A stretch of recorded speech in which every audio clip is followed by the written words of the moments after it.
All right, everybody, welcome back for episode 4 of the Dirt to Daytona Wednesday Night Track Walk. I'm your host, as always, Mr. Joshua Temple. And again, I have my co host, Jason Nepper, sitting here with me. Mr. Nepp, what is up? How's it going? Another good week gone by. Yeah, we're getting Thank God it's closer. Wednesday. We're getting closer to that game release, and everyone's itching to get on, so we're slowly approaching. See, October, gosh, is going to be the greatest month of my life. Because right at the start of the month, I go on a cruise ship Mm-hmm, down to the Caribbeans, mm-hmm.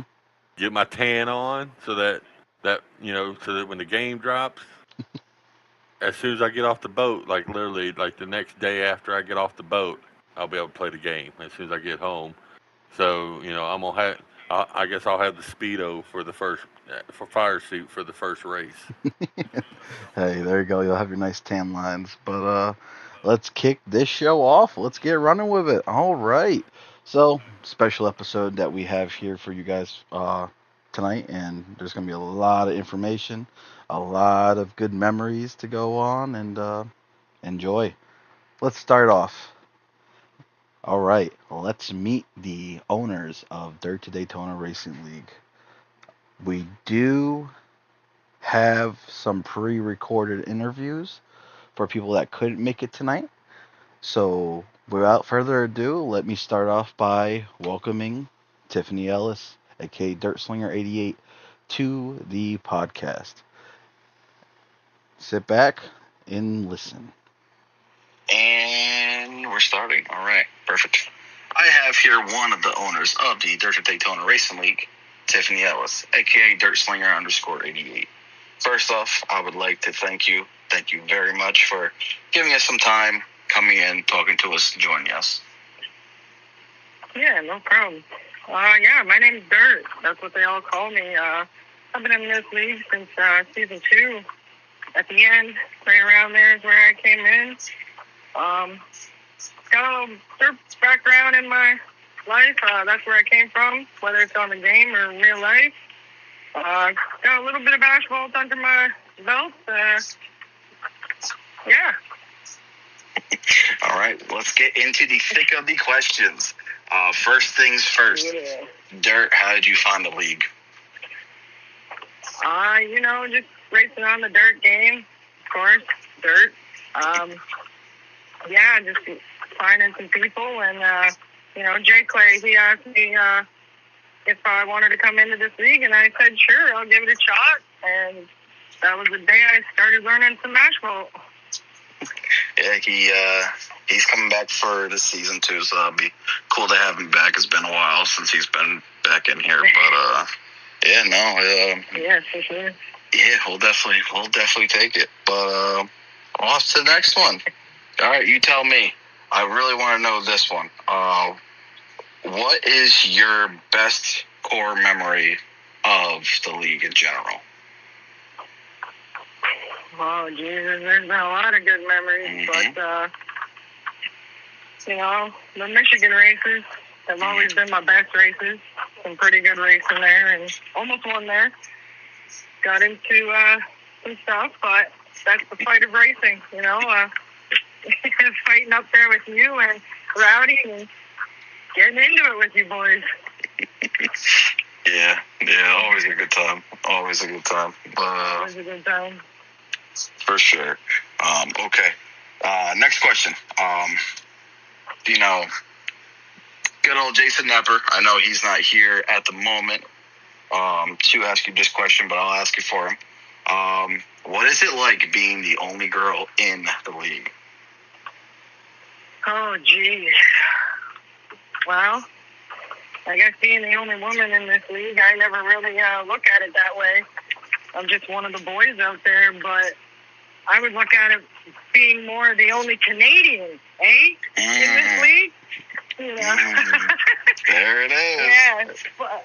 Yeah, there it is, the only Canadian. No, I really don't look at it being the only female. I'm just another racer out there and just pushing to be better and, trying to be the best of the best in the league. And, I just doing myself, since a young kid, whether, again, it's real life. Mhm. I've always just strived for racing myself. I grew up around it, Mhm. mostly dirt, but yeah. Well, Dirt, it is great to have you. You really were a very good addition, and you stepped up to play a role of an ownership, and you've been doing great. So I really do have to thank you for, being a big part of what we built and what we continue to go and create, and I really hope to see you on NASCAR 25. I will sure at some point be there. I got to get the game still, but I appreciate you boys and everything you guys have taught me and the friendships we've made here in this league. Dirt, we appreciate you as always, and we love you just like you're one of us. Don't forget that. Yes, sir. All right, and that was the interview with Dirt Slinger. I wish she was here tonight, but I'm glad we were able to get a moment with her and talk to her. But the next owner I have to introduce, Mark Ray, Rowdy 1078. He is Mr. Practice. He is the fastest 3-lap car you will ever come across. He is a qualifying god. You want to talk about polls? He racks up a lot of polls with our league. But this was a pre-recording again with Rowdy. Sit back and enjoy. All right. I have another owner of the Daytona Daytona Racing League who is arguably the top 3 in the league. He is Mr. Practice, Mark Ray, a.k.a. Rowdy 1078. I would like to thank you for making the time for this and giving it to us and being able to be here. It's greatly appreciated. The first question I have for you, Rowdy, are you ready for some questions?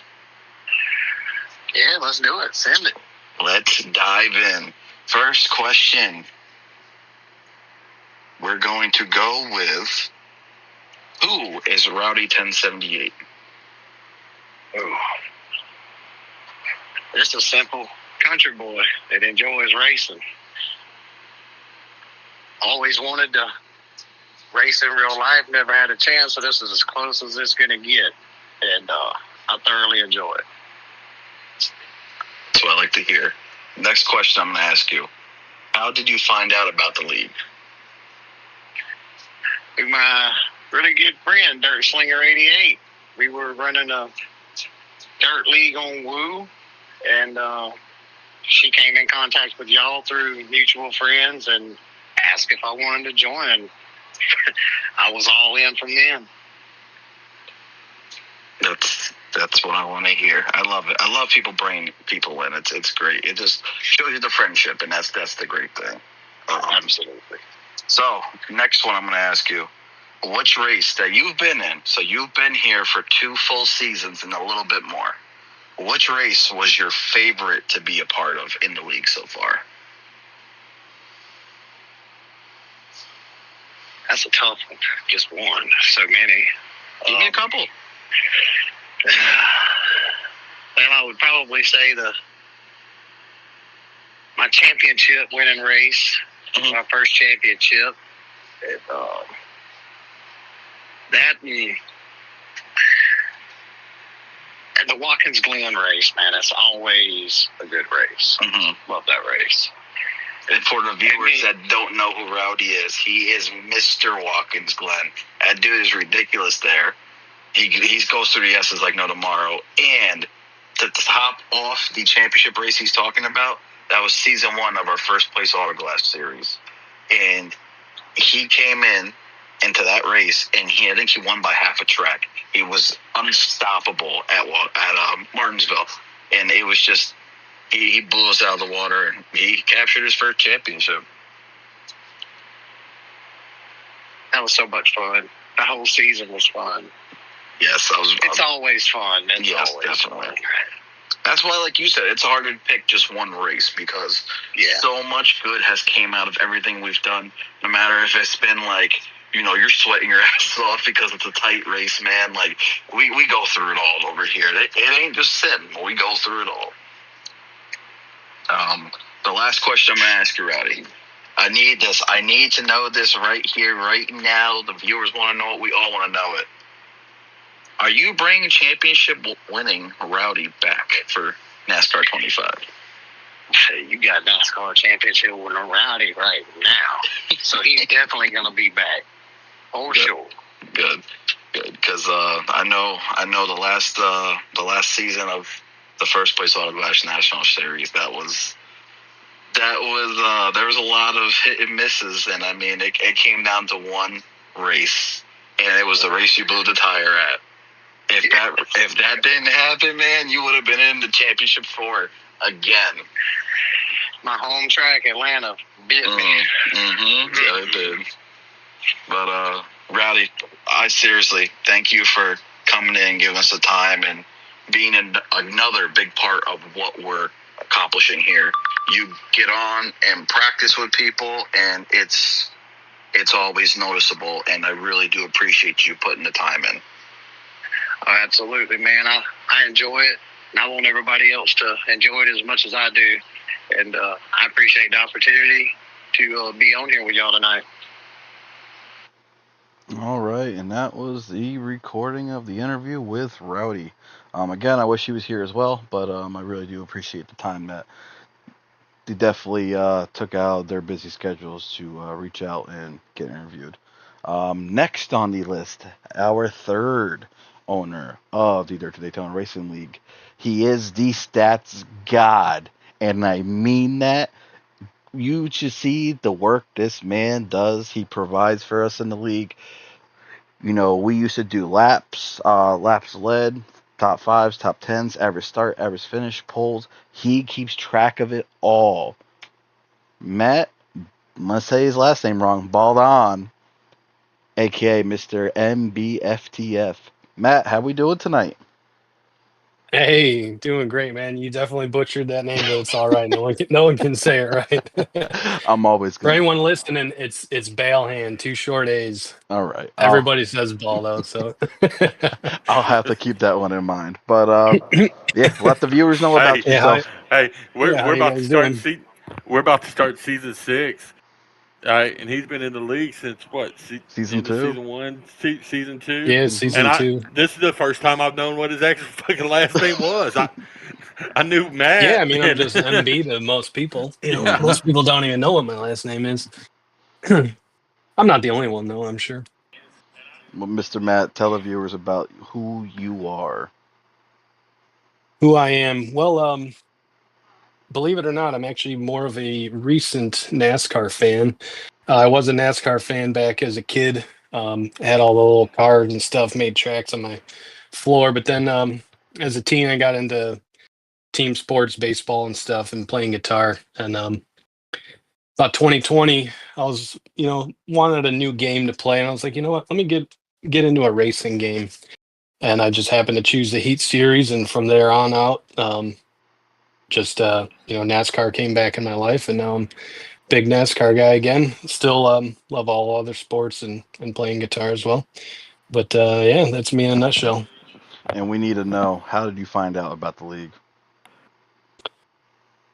So I was in a league before D2D here, and when when Ignition came out, that league went over to iRacing, so they quit doing that league. So I was without a league at that time. I also decided I wanted to keep racing, so I, that was when I bought a wheel for the first time and started practice on the wheel. And then I was like, all right, I'm ready for another league. Now I'm on the wheel. Let's do this. So just went on the Facebook group, looking for, a league that ran at the times that I was available, and found you guys. I think Josh, you reached out, said, you raced, and that was the big thing for me, actually, was being able to race at 8 p.m. Central Time. Since I'm in the Central here in Chicago, I couldn't race 7, Central Time, or 8 Eastern. Mm-hmm. So that was huge for me. And so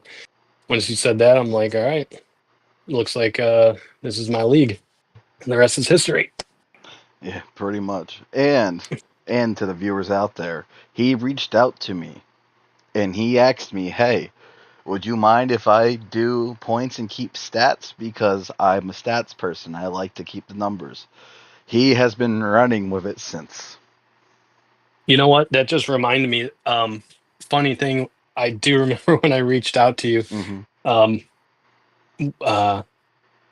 You first came back and said that you thought that you guys were full. I was like, oh damn, because like I think you were the only league that ran at the time I could. I Mm-hmm. was like, shit, they're full. Okay, I'm gonna have to look for another league. But then the next week or something, somebody must have quit or something, and you asked me, are you still interested? And then I hopped in. So the initial inquiry almost didn't work out, believe it or not. But yeah, as far as the stats, you know, this is no shade to Josh, because Josh obviously does a ton of work for this league, which we all appreciate. But the league that I was in previously had a really nice stat sheet. I thought, wow, that's really cool, organized, and with everything that you were doing when I joined, you were giving the stats out in a note, the notes Mm-hmm. app on the iPhone. Mm-hmm. And I was like, you know what? I'm going to offer to do stats for these guys. I think that'll make a big difference. Having a nice stat sheet, I think it looks professional and might help, bring in the other drivers, and just make one of the little things that maybe the league could have used a little improvement on. No, it definitely did because I mean, to be completely honest, I was doing the bare minimum when it came to it. Because once in a while, maybe I'd post top fives and top tens. Other than that, it was just strictly points. That's all I would do. But yeah, you were the Can first. I can I add something, Josh? Go ahead. MB, I want to say when you started doing the points and all that, and when you would post them in our chats and all that, at that time I was actually running a dirt league over on World of Outlaws, and I would every week I would do my points, and I would do it on like a notebook paper, write it out in pen, and have it all. But then I saw how you did it, so then I got on my phone to Google spreadsheet, and that's how I started doing my points is from just kind of copying how you were doing things with the points over here. That gave me a great idea on how to do things over there, so it would look a lot neater and stuff like that. So, thank you. Yeah, the Excel spreadsheet. I mean, that's really the key. It does a lot of the work for you. It takes a lot of time to set it up, but once you got it set up, um, pretty much just kind of plug stuff in, and the Excel will do the work for you. Yeah, you were a completely different layer that you added to the league when you came in and you offered that up, and that was like you honestly were the first person that wanted to help in a sense of making it better and more enjoyable and more in depth. And yeah, I was very grateful for it. It took that stress off me because God, I hated fucking writing numbers, adding the shit up. It pissed me off, but I tried doing it. But yeah, no, I Yeah, mean, what you got, man? You really added a whole new level to this, and I will always be grateful for that. yeah, and I've all my life I've been like a stats nerd. Hmm. Like I think it started from baseball was my main sport. I played that through college, but as a kid I was always studying players' stats on the back, their batting averages, home runs, keeping track. Like I'd keep track on my own for whatever reason. I've just always been this stats nerds. I like numbers. Hmm. So yeah, it fit perfectly. I actually enjoy doing it. Um, after the races to get on my computer and start hitting the numbers. When you sent me that share sheet so I could see what was going on, and I just see your little box typing numbers as you went on right after the race got over, I was like, he is not wasting no fucking time. Oh yeah, I remember when you were watching live. Yeah, I was like, oh, you're watching me live right now. Yeah, we do appreciate the work that you put in, though. We Yeah, no really do. problem. It's my pleasure. My pleasure. All right, and without further ado, we move on to the first segment of the night. Nep, take it away. Welcome. Sorry. um, welcome to this week's episode of Garage Talk with Nep. Um, you know, over the past couple of weeks, we've been able to look back at you know, the upcoming season and team owners. We've got to sit down with them and have interviews with them. Tonight, we got to sit down and talk with the admins and the league the people behind the league, behind the scenes, and get to meet Dirt a little bit, learn a little bit about Dirt and Rowdy and MB as well. Because realistically, a league will not excel without great owners. And with that being said,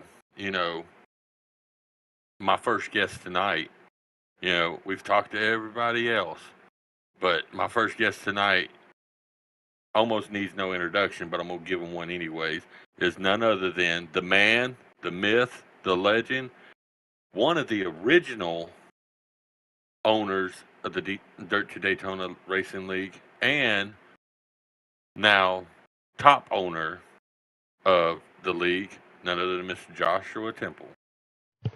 Man, I'm being introduced. This is awesome. Thank you, Nep. Appreciate it. Well, you've spent so much time introducing everybody else. I only felt right that we got to get to know the man that's running this show, and we're glad to have you on on the episode tonight. Just like we do with everybody else, Josh. First, before we get into any topics, tell us a little bit about yourself, bud. All right. Well, hi. My name's Josh. I'm 28. I live in New York. But let me kick back to this whole racing ordeal. My father used to race dirt cars over at our local track over here. So I grew up around it. We would watch NASCAR every single weekend, and that was always the thing me and him did. We always bonded over it. Back when early 2000s, I was a Jeff Gordon fan. I was a Jeff Gordon fan right up until he retired. My dad was a Tony Stewart fan, so it was always interesting on the Sundays, me and him bickering back and forth during the race. I'm just like, Tony's gonna wreck, stuff like that. So that was that's an interesting thing that I've lived with. But yeah. Now like a lot of people, it's a lot of money to go ahead and fund yourself and put yourself out there and get like a race car and go racing every weekend. And at the moment, I 100% am not in that spot. But yeah, I mean the sim racing, the online racing, you know, I enjoy it. And I don't know, Nep, if you want me to go into detail yet, but we can talk about the founding of the league at a little bit of a later time. Yeah, we'll get there in a minute. Hmm. I understand 100% about the whole thing with the dad and all that. That's how I was introduced to racing, was through my dad. Hmm. When I was very young, my dad actually drove a dirt race car, Hmm. and then we had moved out to California for a short stint there, and he got up with somebody he knew that had an extra race car, and out at the old legendary Saugus Speedway in California, and he started out running figure eight racing. And after a few times of coming across the intersection, wrong time, he decided, nah, I'm done with that mess, and started running the oval track. Hmm. And then we'd moved to Alabama, and he joined a race team, at a local dirt track down there, and going every Saturday to the races with him. And then all throughout the week, he'd get off of work, pick me up, and we'd go over to um, the race team's garage, and I'd sit there play with the other kids while they would work on the race cars, get them ready for the weekend. So, gotta love our parents. Hmm. But so we kind of got the same backing there. Um, but you did start to hint on it.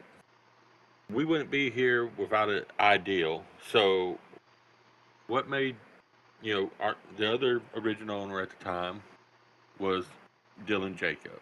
Hmm. Some people in the league remembers him as Cowboy. Now we got the other Cowboy. Hmm. But what what brought y'all to form this? So actually, way back when I entered a truck league when Heat 5 first came out. Um, and these guys, they were very snobby and just stuck up. And I raced one whole season with them, and then at the end of the season, I'm not gonna race with them anymore, because it got to the point where a lot of races I would actually be up in the top three, and I would go to make my way up to getting in position to be the leader or to win the race, and they would get upset that I was forcing an issue into a corner with 3 laps left. I was like, it's the end of the damn race. They would penalize me, and I was like, I ain't Ah, doing this. So yeah, I got out of that. World of Outlaws came out around the time that um, I was looking into online racing again because I stopped online racing after that league. So World of Outlaws ran that, created a league over there. That was the Road to Glory Dirt Series. We ran that for a little while. I was doing really well in that. I was winning in every single class and like a lot. And I was like, you know what?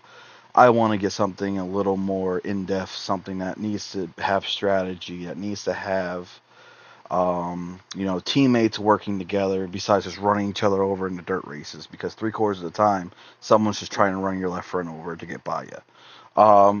So me and Dylan, we got together and I was like, "You want to do a NASCAR league?" He's like, "Yeah, let's see what we can do."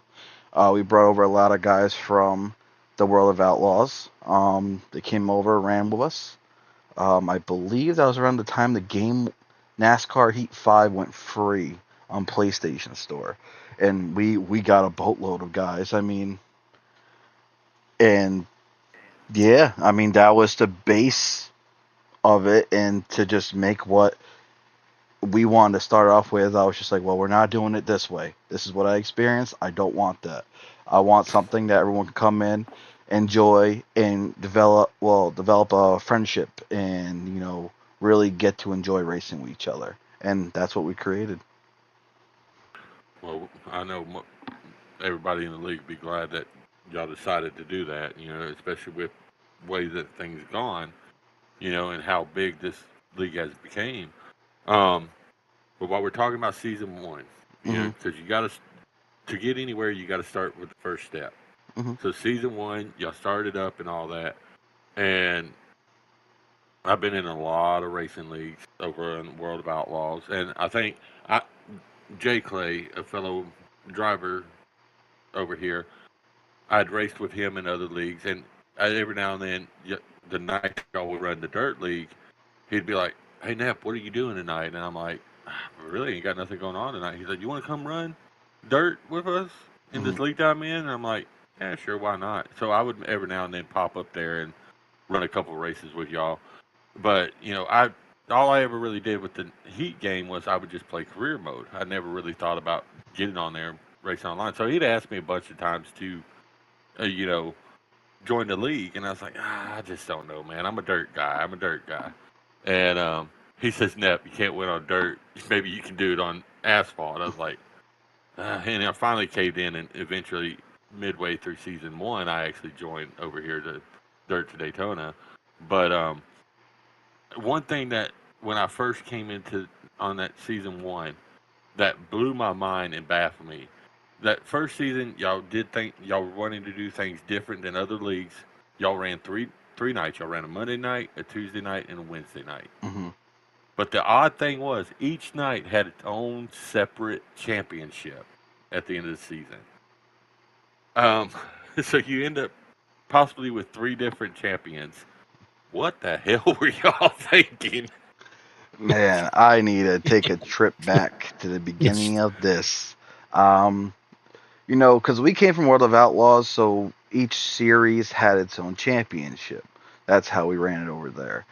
So when we came over here, we were debating, NASCAR races each, you know, series, quote unquote, once. So you got Trucks Friday, Xfinity Saturday, Cup Sunday, and they're all their own separate thing.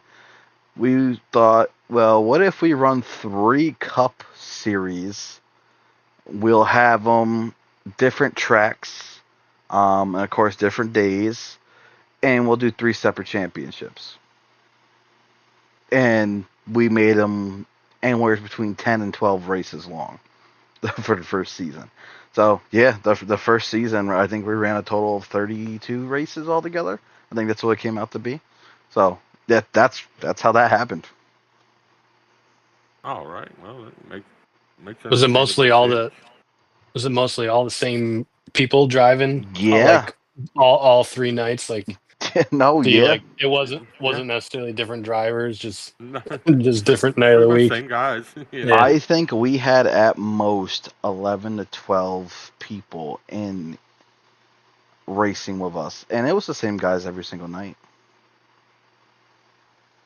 Yeah. They kept coming back. They did. Now, in those three, you had the opportunity, some good drivers at that point. Mhm. And, that's what this episode's going to be about, talking about season one and all that. You had an opportunity, there was an opportunity for 3 different champions that season. And we'll get to it here momentarily. One person was able to dominate 2 of the nights. But the first night, the Monday night point standing, is my another special guest tonight. He was able to come into the league and end up being the inaugural champion for Dirt to Daytona, because with him winning the Monday night championship, he was the first champion here, and that's none other than Smoke Millen. I know I butchered the hell out of it because all I know him as is AKA Mr. Iceman, AKA S Mill. Hey, what's going on, Welcome guys? to the show, bud. How are you? What's going on, Simone? Hey, what's up, buddy? Nice to hear everybody's voice again. It's been a while. Yeah, it's It been a has. while. It's been a while. You've been in hibernation or something there, bud. Yeah, you're not kidding. I've been super busy with some real life stuff at work, and just got a puppy, and life is happening big time here. Oh. Well, while we're on that topic, we do this with every guest that comes on this show. Real quick, before we even touch on season one, tell us a little bit about yourself, bud. Yeah. Well, my full name is Simone Milan. I live in upstate New York. I'm 41. I'll be 42 in December. And I've been sim racing for a long time. Not necessarily on NASCAR, but just on my wheel for years and years. And it's been able to translate into some success in the NASCAR series. So I've enjoyed it. And yeah, I became season 1 series champ, surprised myself, and been here ever since. Took a little hiatus here and there, but yeah, for the most part, been here the whole time. All right. Now, before we get any further, I know there's a lot of guys in the league. When your name is brought up, there's a catchphrase that they always throw out there. What is it, Smo? That is slow is smooth and smooth is fast. There it is. All right. That's right. Now we hit on that whole season one. You win the championship on the Monday night and all. Yep. How do you feel about that coming into a league with? I can't remember if you were over there on the dirt side aspect or not, but to come in here with, Josh Josh and Cowboy running things, and with the drivers we had in there, how'd that make you feel to come into something new? And I was absolutely pumped. I was excited, and believe it or not, even though it's a game, it's racing, it's fun, we do it for fun. Man, my adrenaline pumps every Monday night, Tuesday night, if I'm practicing, which I rarely ever do. But I mean, it's as soon as I turn the game on and I'm in my cockpit, it's go time. You're not kidding about the practice thing, because I remember many times when we sit in practice and it's like 2 minutes before race time for qualifying, and boop, here comes Samoa into the lobby. Like, yeah, I don't have that kind of time. And we were before the show kicked off. We were kind of kicking around, talking, you, me, Josh, and MB and all, and the game Heat 5 had been out since 2019. Correct. And the way that you handle a car on that game, 90% of the people in the league believe that you've probably been playing the game since the day the game first came out. But we found out a little secret about you. You want to fill us in on that? Yeah, actually, I had got the game a week before the series started, before the championship started. Josh came up to me. We used to work together. He came up to me. He was like, "Hey, man, we do some online racing on NASCAR," and I never even gave it a thought because I'm into like actual simulation, like Gran Turismo style games and more iRacing style simulation games. And to me, I thought NASCAR was very arcadey at the time. So I downloaded the game, I ran some laps, and then joined the league. Here we are, league racing. And I guess just my experience in my sim and being able to feel what the car is doing through the wheel just kind of gave me the ability to really have some success in this game. And the fact that we run sliders and not custom setups is also a huge thing, because custom brings up a whole different, you know, set a whole different ball game, really. Oh yeah, I mean, thank God we we run sliders, and that I was watching a video today about the new game, and the one thing that I like about the new game compared to Heat and all that, I'd be like, well, what slider y'all running on? And they're like, oh, it's about 5 or 6 clicks over to the right, or 3 clicks to the left, but in this new game, I noticed It's on the in video I was percentage. watching, it's in percentage. Thank freaking Yep. God, Yeah. because that was always a bit of a nightmare to try to figure out. Okay, what freaking setting? Well, here's the other thing. My settings don't work for anybody else, because my car, no matter what track we're at, I'm just full loose. It like, if I can make it looser, I'd make it looser. You know, so it's just a feel. That's how I like the car to feel. If I can turn it in, I'll deal with the rest of it. If it doesn't turn in, then I can't drive a car. Then, Well, in season 1, your very first pole, you remember where it came from at? I was at Homestead. You are correct. You are right. Homestead it Yeah, was.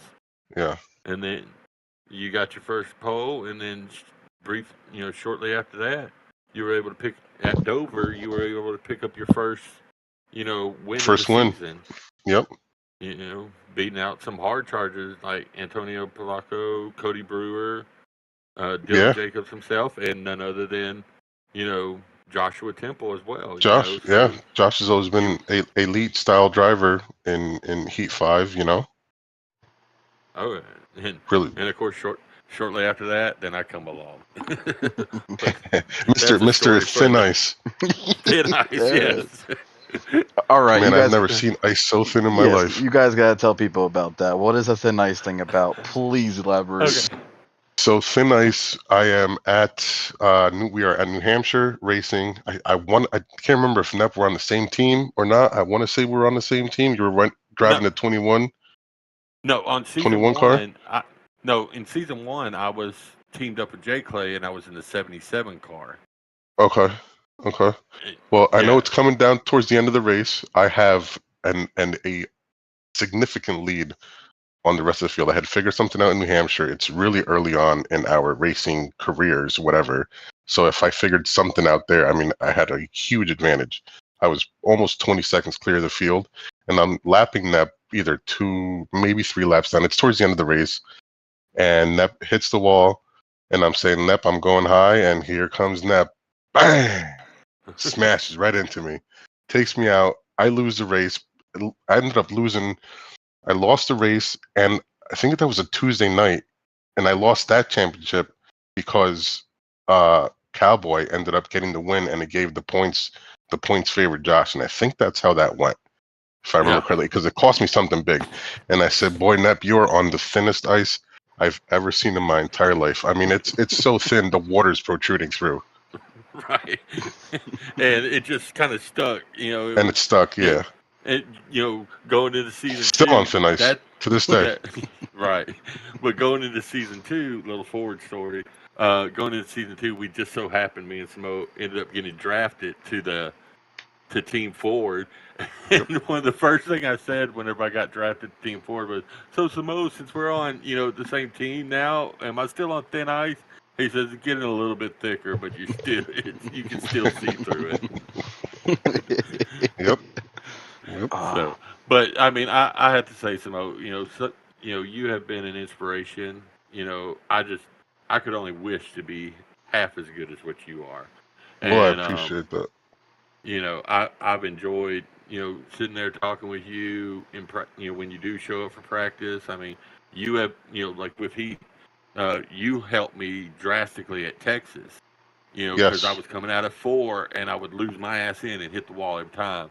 And just you coaching me how to catch that seam just right, and Yep. you know, I was picking up speed like crazy once you taught me that. And you know, when we would be on teams together, being able to sit down with you in team meetings and stuff like that, or team practices, you know, and Yeah. listening to your knowledge. And instead of running my mouth like some of the other guys in the past have done, I'd shut up and open my ears and listen to what you were having to say. And you helped me out a lot, transitioning from, when I came over here, like I said, I was basically just a dirt guy. I knew how to run on dirt, from, you know, growing up around it my whole life. So Of I course. really didn't know the whole aspect on asphalt. So I was, needless to say, I was a little washy there that first season. And First couples. Yeah. I hated that, that incident happened and that I messed you up. I Well, we felt made so light of it. bad. Oh yeah, and that's the one good thing that I like. For anybody, any new people out there that's joining this league, one thing for sure, things are going to happen on the track that some can be controlled and some just kind of happens out of the blue, just happens. But the one thing about this group over here is we might get frustrated with each other that night, but then the next day we're talking like nothing ever freaking happened. Well, It's of course. brotherly love, boys. There you Yeah. go. Of course. Exactly, brotherly Always. love. Oh, I didn't even realize you came in here, Shiesty. Yes, sir. Now He done look I who want snuck it in the to back ask is. door. Mo There's a one new voice. question real Hmm. quick. Yes, sir. Do you feel like you should have one more win to your win total? I Does have a this? few in there that I feel I should have. There's quite a few in there Think that I I know feel like I which should one have. he's thinking. I'm referring to the Richmond. the last Bristol race at Dirt. Oh, You with should Miss have one. with Mr. Jimbo Lake, Yep. Mr. Doorman himself. Well, Yeah. 8 wheels sometimes turns a lot better than four. Well, you know what it is. It's just on his screen. I was nowhere near him, so I get it. I don't think you touched on his screen. We never have actually. He's never made That contact with me on his screen. See, I don't think anybody's ever touched on anybody's screen, No. Right. especially yours. Yeah. Yeah. I, But oh Yep. yeah. that There's that's a why few. There's. Go that's ahead. one thing I'm hoping with this new game that everybody's view is more similar than how crazy it was with the Heat game. Because everybody had a different. Well, I didn't touch you on my screen. Now Right. I Yeah, will Yeah. the say Hopefully screen versus those. screen. Yeah. when I Hopefully hit that's not going to be an issue. when I took Smo out, it showed on my screen, on his screen, and 5 other cars behind his screen. Dude, I There was saw no that. doubt about that. I was You about a know, second and a half behind Cowboy. He was in second. And yeah, we just saw Samoa's car start getting speed again. Your car still sideways in the track. I was like, "What just happened?" And Yep. I just know Samoa was freaking out on the fucking like, fucking seriously. what is he fucking doing? Oh man.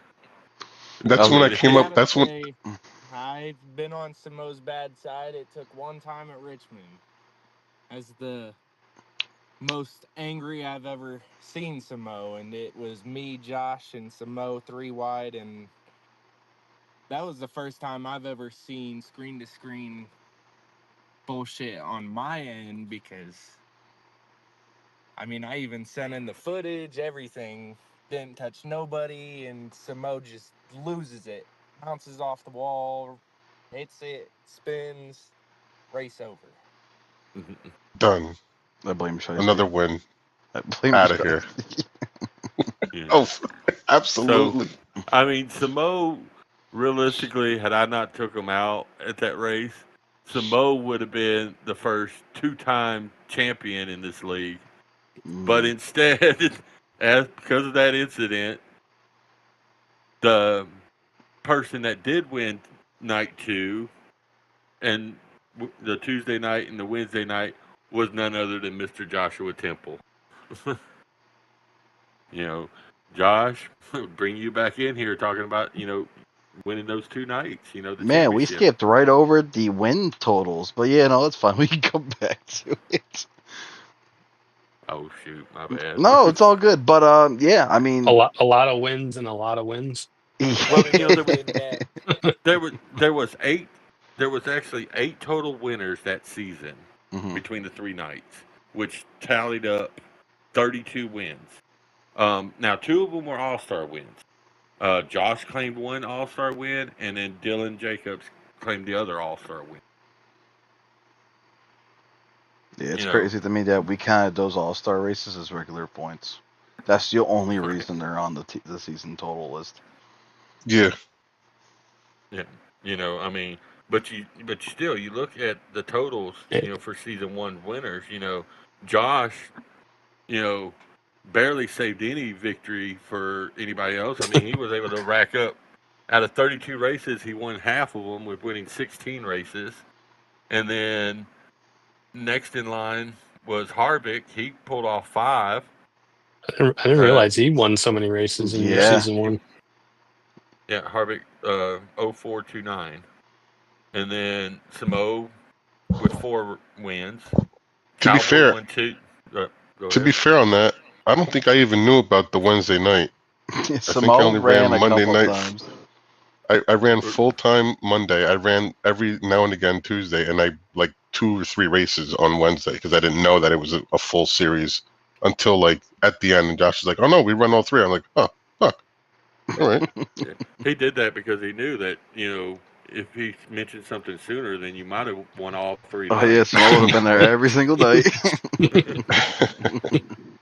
you know, but you look at the rest of the win total. Cowboy with 2.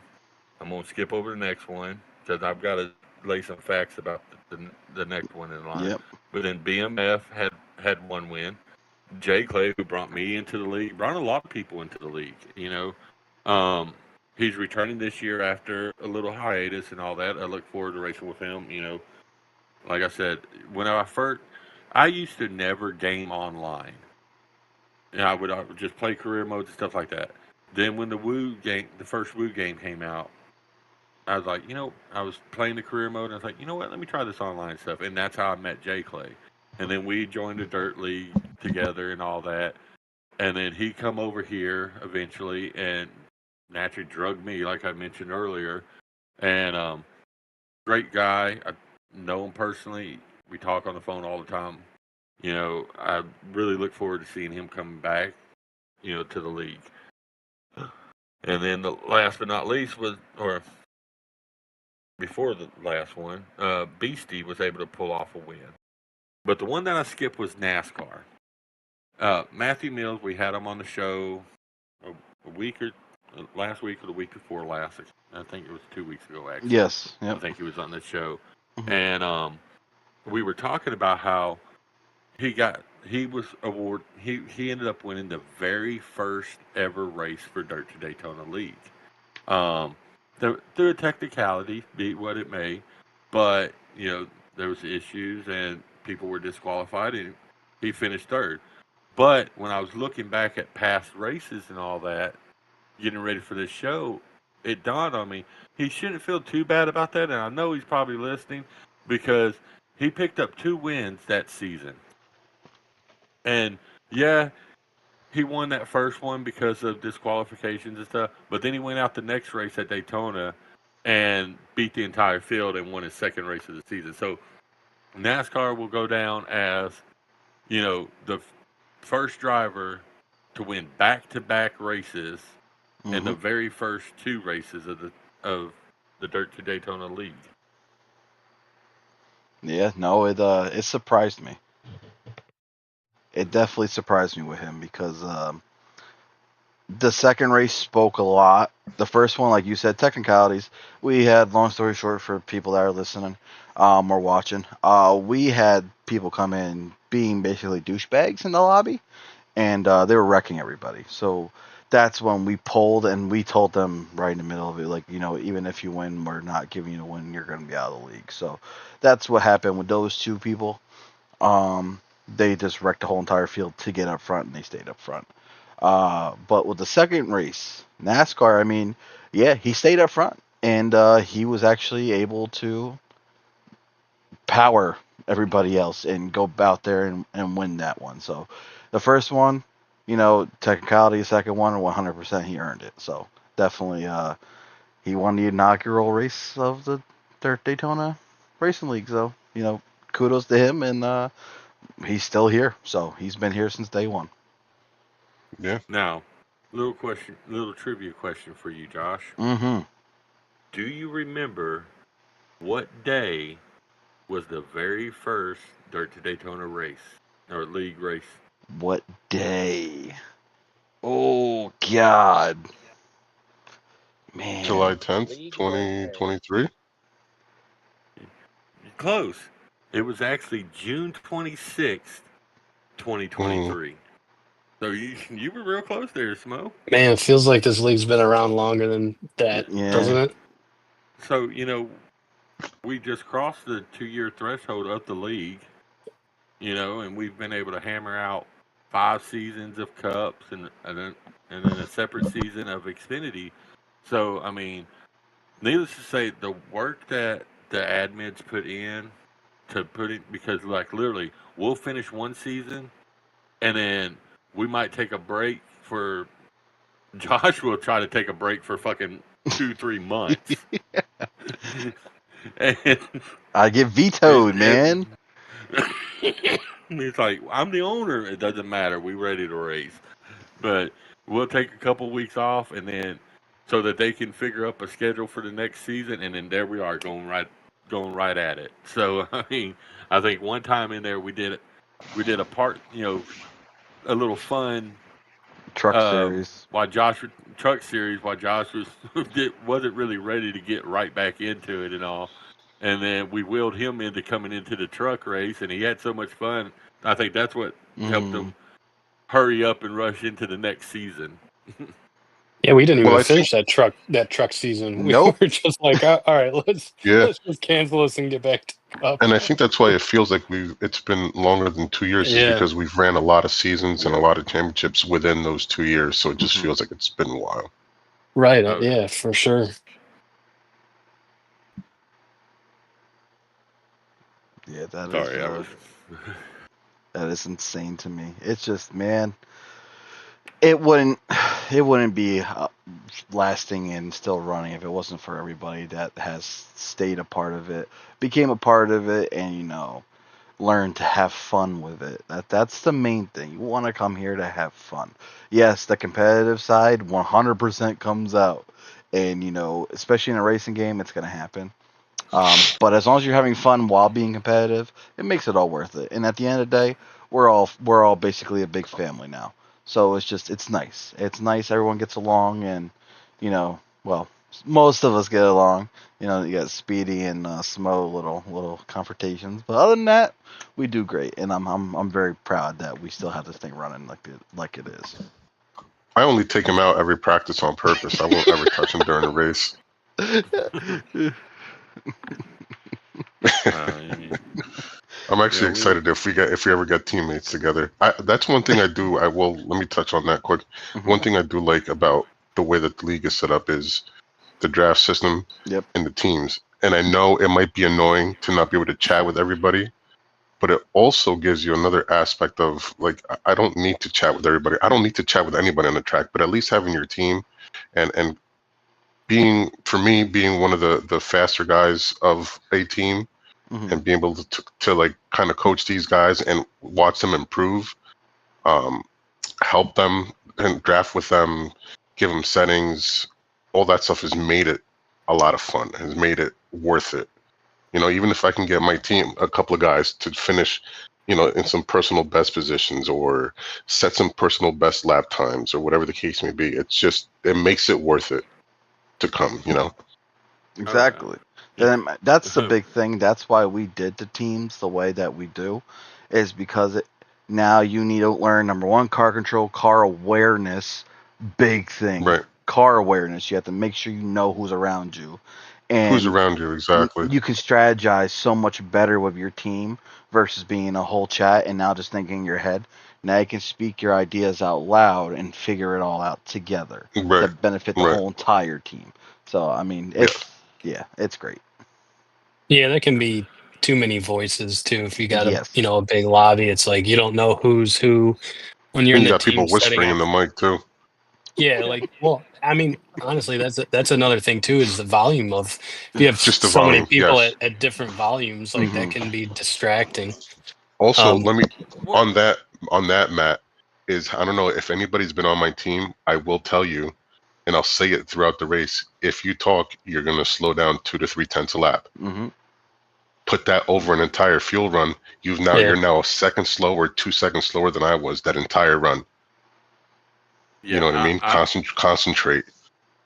I can yeah, vouch. they're definitely I've been definitely. on team chats with Samo, and like literally the green flag would drop, and you won't hear him until somebody in the team would be like, "So Samo, when are we going to pit?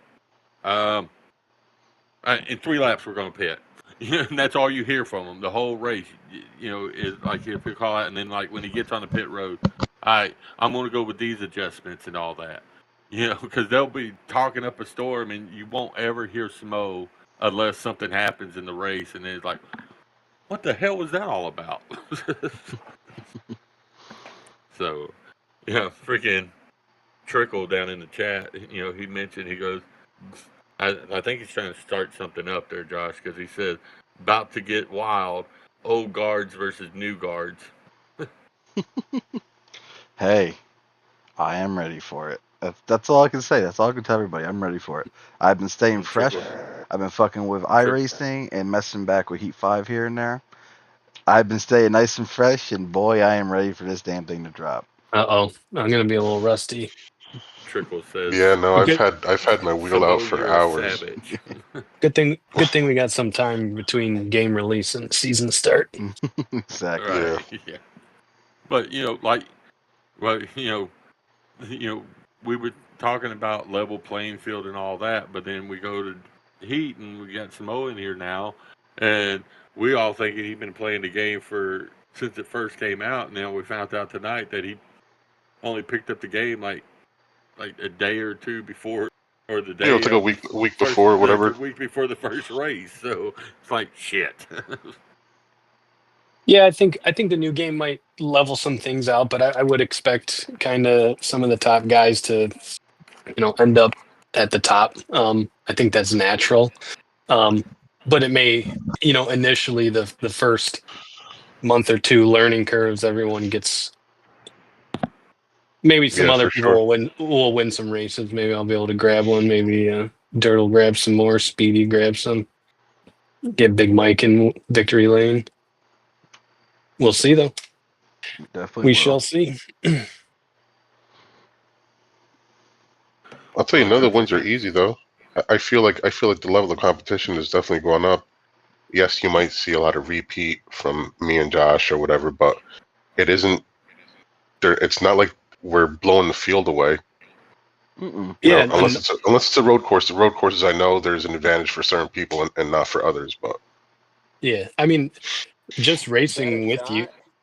just racing with you guys improves. I mean, just in myself, I can vouch for that. Just being on the track with some of you guys, even if you're not like you've touched on trying to help other drivers on your team, even not through speech, but just watching your videos. I don't know about everybody else, but like after our races, I would always go to Josh's video. Samo, when you'd post it, I'd go to your video and yeah, just watch, maybe not the whole video, but just watch your laps and hmm can learn stuff that way. So even just being on the track with you guys, I know I can't be the only one that has improved my racing because I'm on the track with, guys like yourselves. right. sorry That's guys. that's what it's I all find about. myself running the best lap times, especially at road courses and stuff, whenever Samo or Josh or Rowdy's in front of me or behind me, and you're racing them, not necessarily racing the time. You're Hmm. not focusing on that. You're focusing on hitting your points. And Yeah, I mean, just isn't racing, that hitting your marks. isn't that kind of the name of the game in racing? Like technically you race the track, but other cars are in the way sometimes. But Correct. you So know, so you, again, if anybody's been a teammate of mine, they also know that I tell everybody, don't concentrate on a single lap speed. Now, nobody's going to be as fast as Rowdy for the first 2 or 3 laps of a run. It's just not going to happen. yeah, That guy is on a different level when it comes to short run speeds. I concentrate on a fuel run. Like if say you do like in Heat 5, for instance, if a race was like 7%er and that was an entire tank, how fast can I run that race? Can I get any faster the next time? Can I get over the entire race? I'm not talking about a lap. Concentrate on making your whole race faster. That's the yeah. only way to be able to improve every lap. Because if you concentrate on every single lap between tire fall off, fuel, you're always chasing something that you're never going to find. Now you run it through a whole lap, through a whole race distance, and your time slowly comes down, slowly comes down, slowly comes down, and you just get that consistency, smooth, consistent, and it just works. Oh yeah, I mean, like I said earlier, you've helped me out drastic. Even if it's so much as in practice, just running behind me, be like, no, you're cutting that turn too soon. You need to Hmm. hold up just a little bit, and then make the turn. Because I would have a bad habit of I'd go into the turn and want to drop auto, immediately drop to the bottom. It's like, wait till you're almost up there to the wall, and then make your turn in. Right. So you've helped me out a lot. And I know other people. Um, you being on a team in season 2 with Team Ford, um, led to MB came in and was able to pick up a win, and we'll discuss that next week when we cover season 2. But we kind of got a little off subject a little bit, but season 1 was interesting. The format that was in play and all that, but you know it brought the core group of guys that has been part of this league since. And we looked over the wins that came in, and there was people that came into the league and just immediately picked up great. And then there's some that over over time have went from being last place cars to running up there every week trying to make it into the top 10 or whatever the case may be. And a lot of it's from just, listening to Smo, you know, slow is fast and fast is slow, and stuff like that, so, and, you know, to new guys coming in, we got one that's in the chat, Ultimate Redeemer. He looks forward to driving with us, and, he's a newbie, so low key kind of scared to race. But for the new people coming in, all I can tell you is listen to the veterans. You know, everybody from Josh, Samo, MB, everybody. They want everybody to be so competitive that it's not a Josh and Samo show or only one's going out there and winning. Josh, I know, would love to see a season where every single race there's a different winner. I would love that. That'd be Yeah, awesome. you know, really make the MB have to really rack his brains figuring out the points. As to who makes the Mhm. playoffs and all that, because Yeah. it's easy if you win a race, you locked in. But if you get 17 plus people win a race, then it's like, okay, well, now it really Back to boils down to the points. point Yep. situation. So for new people coming in, definitely listen to the veterans. Don't come in here with this just because you were top dog over here. You know, come over here, and we've had people like that in the past. They come in just thinking that their shit don't stink, and they don't want to listen to anybody. So come in, listen to the veterans. Take advice. Take notes. You know, there's people on this list that you know, BMF won a race. J Clay won a race in season 1. Um, Beast. Beast struggled a Beast. lot. He came out and won Dover. He won Dover, huh? He won Dover. Wow. Yeah, he did. Mm-hmm. But You Nep, know. I don't want to cut you short. Oh But no, no. this train's got to keep it going. So Mm-hmm. just to recap again, Samoa won the first ever championship, the Monday Night Championship, and then I was able to grab the Tuesday and Wednesday. So we were, man, it was the Josh and Samoa show for quite some time in this league. So yeah, and we showcased it the first actual season. So that was the great part. Right. You know, it's been a fun time catching up on season one. Um, Definitely come back next week. We're gonna touch base on season two. You know, and be interested to see how things turned out for season two. If you wasn't here at that point, um, and never know who my guest's gonna be next week. But with that being said, I'm gonna sign off for now. Pass the show back over to Josh. Thank you, Nep, and very very good segment. Definitely action packed and information filled.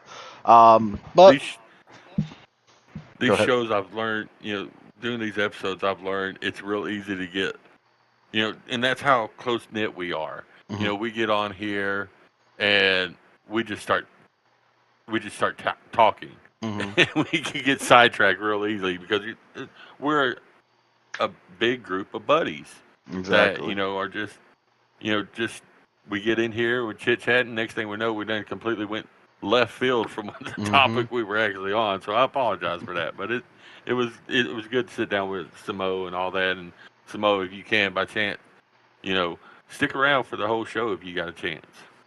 Yeah, I'm sticking around. I appreciate you guys having me and reaching out to me. And MB too. We really do appreciate you being here, man. Yeah, and B, it was great to hear from you.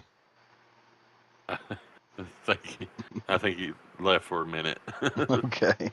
All right. So to continue on with the broadcast for tonight, the next segment. Again, shitty is here, not here, kind of, not really. Anywho, it's not shitty showtime. It's for time. Um, we're gonna keep this thing rolling. So this is the point where questions get asked.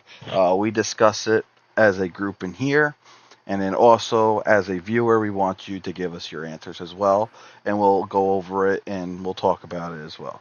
The first question that we have for everybody, and Samoa, I want your answer first before we touch on anybody else in here. Okay. How many first-time winners will we have in the upcoming Cup season? First time winners, as in First time, never ran, never have never never won. never won before in the league. Oh boy, that's all going to be based upon how many new people we can get in. But if we say if we have 8 new people, I think half of them will at least get a first win. So as much as So I want to keep that amount of new people, interested, I don't know if we're going to have more than 2 new rookies coming in to win. okay, But I think returning guys that haven't won yet, you're going to see 4 or 5 of them win this season. yeah, I think so. Like a Big Mike, a Hmm. Speedy, maybe Speedy you hasn't won never a know. Cup Series race. He has. He won Yeah, Bristol. No, Speedy Yeah, stole one. Bristol yeah. Dirt. I didn't know if he won a cup race. I knew he won an Xfinity race, but I didn't know he won a Bristol cup race. Dirt. He Sorry. doored Samoa for the win. It was Oh great. yeah, that's right. That's Yeah. right. I Yeah, had that's a right. I had a nice first person view. I was on both their bumpers when that happened. But yeah, Yeah. but to touch on what you said, Josh, that Hmm. with the returning veterans that's coming back, Hmm. you know, there's quite a few of them out there that doesn't have a win. That hell, boss man Lou, he's right there. I I believe wouldn't he be. won last season, didn't he? Um, Mm, if I remember correctly, he won. I think it was Michigan. No, Uh, he I don't think won. so. no, I don't think Lou I, won. He's been close. Not Actually, after he yeah. came back from his retirement. he might have got one. Yeah, I believe. He All-star won He in the race. won the first Xfinity. race back from retirement. Yeah, that was the Xfinity series, Yeah, no, but he yeah. didn't race the Xfinity. He was done in Xfinity. But Oh, now that I think about it, you know what's easy? We go straight to the Daytona Racing League Discord. Go oh right yeah. down to where's the Cup Series Winners Circle. HFD 248. He won a restrictor plate race. Oh, okay. Yep, yep. I thought he won Dega if I remember correctly. So yeah, he's got one. But yeah, I mean a couple other guys that haven't snagged one. I mean, the first one that sticks out is Mike. Yeah, Mike. We all joke about him. Um, being a three-time now um, tough luck winner, but I think he's gonna come out and at least grab one this season. I think he's gonna put the work in when the game comes out, and he's gonna come out, put his balls right on someone's chin, and just go get one. He's gonna go get one. Trickle too. He's gonna Trickle. make I it think Trickle's gonna happen. get one. Trickle's been very close. Xfinity. That guy progressed so well. It's gonna be his first season in Cup. I think he's Yeah. gonna do well. Another person, Yeah. Reb. Reb. Yep. Yeah, he won the Xfinity championship. Yeah. Now he's coming in I think Aries could possibly go Aries out and too. steal one this season Yeah, for so sure. This rookie eh, class is probably one of the better rookie classes for sure. oh I yeah. know I we've mean, got a couple stacked rookie classes, The but I best feel one we've like this seen one, since season 3. and one of the awards that is given hands out down. every one of the awards that's given out every season is Rookie of the Year Mm-hmm. or Rookie of the Season, and that's one reason. Everybody, if you're competing for that rookie title, you're gonna have to show up every single race It's gonna Exactly. because be tight. if you miss one race, it's gonna hurt you in that points battle because the rookie class coming in is gonna be strong. Mm-hmm. With the return, the guys that came in with that last Xfinity series, like Reb, Aries, and I'll even say it, Acel, Yep. the way he progressed throughout the season, and Trickle, moving over to the Cup Series and all that. And then, we got these new guys coming in as well that hasn't even ran with the league. So the rookies field is going to be stacked. So it's going to be interesting to see. Mr. MB, are you back? Yeah, I'm back. Perfect. Yeah, So sorry about that. we want you to answer this question. How many first time winners will Yeah, we have in the upcoming Cup season? first time winners. Yep. So this Ooh, is returning drivers and new drivers. How many do you feel will win their first race? well, um, well, I'm not as familiar with the newer Mm-hmm. guys. Um, and there were a lot of winners last season. Yep. Fortunately, I didn't get one myself. Um, so I don't know, I'm gonna say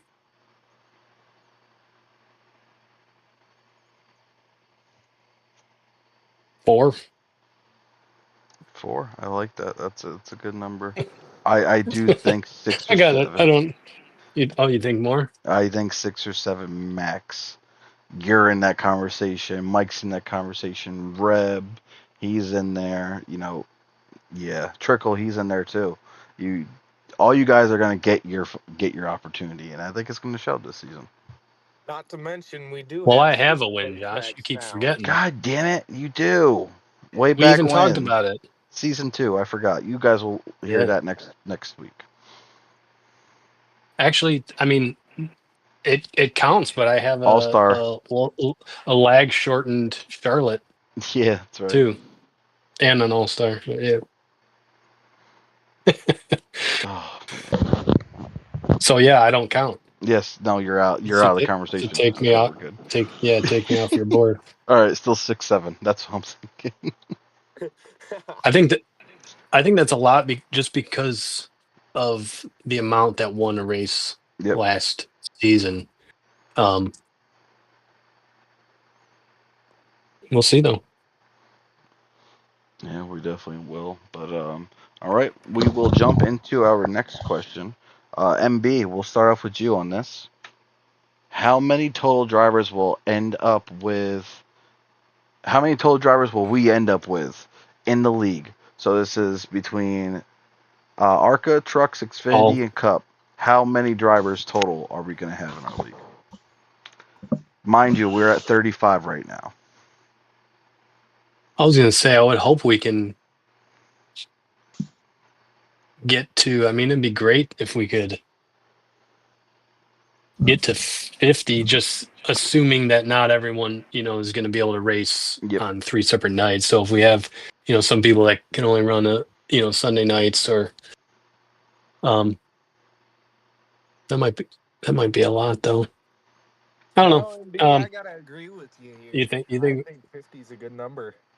But I also think with everything we're kind of putting together here, I think it's going to be an attractive league for, obviously everyone that's stuck around. We've all stuck around for a reason. I think these kind of extra things we're doing, like this podcast, will be attractive to new drivers. So yeah, I guess just now that I'm speaking and thinking on the spot with a brand new game, is probably going to bring some people that kind of gave up on Heat 5 that'll come back. So yeah, I don't think 50 is out of reach. Mel, let me hear it. I had 35 actual different drivers 35 throughout all the leagues. Yeah. So I go ahead. No, you elaborate. Go ahead. Because we're gonna have, like probably between 22 and 25 max per night racing, probably. Of consistent, that'll probably do all 3 series or 4 series or whatever between ARCA, Truck, Xfinity, and Cup.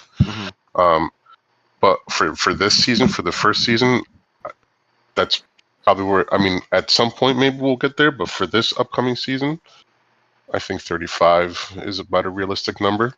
Different drivers, which is still a really good amount. Yeah. All right, Nep. Yeah. You bring your ass back here. You answer the question.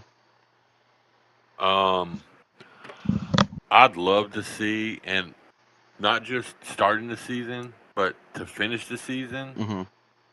I'd like to see 30-ish. But in a perfect world, I'd like to see us max out the fucking lobby each race. Yep. Like if the highest you can have in there is 44 drivers, I'd like to see every single race have 44 cars in there. I don't care if I come in 43rd every damn race, but to see 44 people, if the lobby only allows 44 people, that every race we have 44, drivers in the race. But boiling down, 30 is a good, 33, 34 drivers is a good number. I think where we're at is where we're probably going to stay. So I agree with Samo. Around 35. Maybe we'll get a couple more stragglers to start it off, but I don't think we're going to go up into the 40s at all. Yeah. I'm going to still put it out there like no tomorrow. I really want us to get a lot of traction here. And hopefully we can bring a bigger crowd into this. I mean, I already have had some people tell me they're not going to race every series. They only want to race Sunday nights, or they're just going to do Xfinity on Monday. That's it. Or they're going to do Sunday and Monday and not be there for Tuesday. So I mean that's the big thing to bring in here, because our Cup Series we have 2 races a week. If you're in that Cup Series, you're in it to win it. Yeah. Just know that when they come in that that Sunday night or Monday night or whatever other night of the week, feed them a little alcohol, sweet talk them, get them to come up a little bit. They'll do something else. They'll join one of the other leagues. Yes. They're gonna want. They're gonna want to race every. They're gonna want to race every race because at some point they want to get that napping. Not only that, but especially if they start feeling a little bit of success, getting some top 10s, some stage wins. The stage wins, I think, help, or the stages, like stage finishes, stage points, Yep. Help keep people interested. So, and then, once Yeah, you get definitely. that itch to get a stage win, you want to, try it again tomorrow night. Well, maybe tomorrow I can get a stage win. Oh, that's a good track they're running tomorrow. Let me see if I can get a stage win there. And it kind of, that's what really keeps them engaged. Right. Yeah, I definitely agree. Like I remember, keeping track of top 10, when you're trying to crawl into the top 10s and you're keeping track of your own top 10s, and then you start making it in the top 10s and you're like, all right, well, now I want to start cracking in the top 5. Right. And it just, yeah, it kind of, fuels a fire within you to race more and Not get only that faster. too, and also like within that, so if we're all in there talking about the last race and how good that race was, or I can't wait for tomorrow's race, you're gonna be like, oh shit, well, I want to race tomorrow, Exactly. Yeah. or I want to try that series. So I think people will want to do more, hopefully. And the other thing too, I'm thinking, because me, Nep, and Shiesty, we have talked about it. Um, no matter if it's going to be that night and it's going to be a pre-recorded one or it's going to be on the show, we're going to interview the winner of each race each week. So like that's Okay. another thing to be like excited about. Like, holy shit, I get to get interviewed on it. Like, yeah, I Yeah. want to hear what's going through someone's mind that went and was able to just barely sneak out a win in the ARCA series or Right. whatever the case Yeah, may because be. if you're able to be here that live for that Wednesday night show, Mm-hmm. we'll do your interview then. My segment when I'm covering the races for that week and all, and then you get to sit in on this shitty time, shitty showcase, and in these conversations with us, and throw in your little 2 cents and your peace of mind and all that. Right. So Right. it's almost like a reward of its own is being able to come onto this podcast and be able Yeah. to sit in with all of us and participate in the conversation. All right, that's Big. perfect. Let me get over to this next question, which is the last question that we have in here. Unless you guys have questions after this, then speak it free. Same thing with the comment section. If you guys want to put a question in there, we will do our best to get to it. So, without further ado, do you guys feel that running all 4 series might disrupt the drivers participating in every race's rhythm? Let me hear Shiesty. I definitely feel like you ain't gonna get lucky, or you aren't gonna have the consistency in all 4 series. I feel like if you have a good couple 2-3 races, one of them's about like bound to be a bad apple, Mm-hmm. right? You're gonna run into some problem, whether it's you blow your tire, whether you get taken out by Nep or get put in the wall by Big Mike, whatever it might be, you're gonna run into something eventually. So I feel like it's You, not. It's sorry. It's Shiesty's got one coming from Big Mike Race 1. Yep. Yep. Right. it's. I feel like you can't get lucky 4 races in a week, and if you do, it's definitely not gonna happen next week. Mm-hmm. And I mean, we might see some weekend sweeps, especially with us having all 4 series. So sweeps are not out of the question, but I feel like it throughout the season it'll take a toll on somebody. Like wheel time's always a good thing, but I feel like too much wheel time, then you're gonna you're gonna feel it. Some guys that say, "Hey, I've feeling a little sore after the road course yesterday, doing all that right hand turning, and you might have Martinsville the next day." Like, Go pour yourself a shot of whiskey and shut up. That's how that's gonna go. Yeah. Right. but with that being said, I do have to hop out of here for the night, get back to work, and God forbid make money. And Shiesty, we So appreciate you jumping in. I appreciate y'all letting me come back in. Hopefully, I can see you guys again next Wednesday. We'll Oh be yeah. here. We'll be waiting. Absolutely. Have a All good night, right. man. Yes, sir. You guys have a great night. Have a good one, You Tracy. two, get out of here. All right, Samo, let me hear your answer. Yeah, I feel I don't know that it's going to disrupt the rhythm for their races, but for guys that are running all 4 series Mm-hmm. and something happens, the temper's going to carry over into the next series. and that is what's going to be tricky to deal with those situations. You know, because and so like personally, I'm going to run all 4 series. Yep.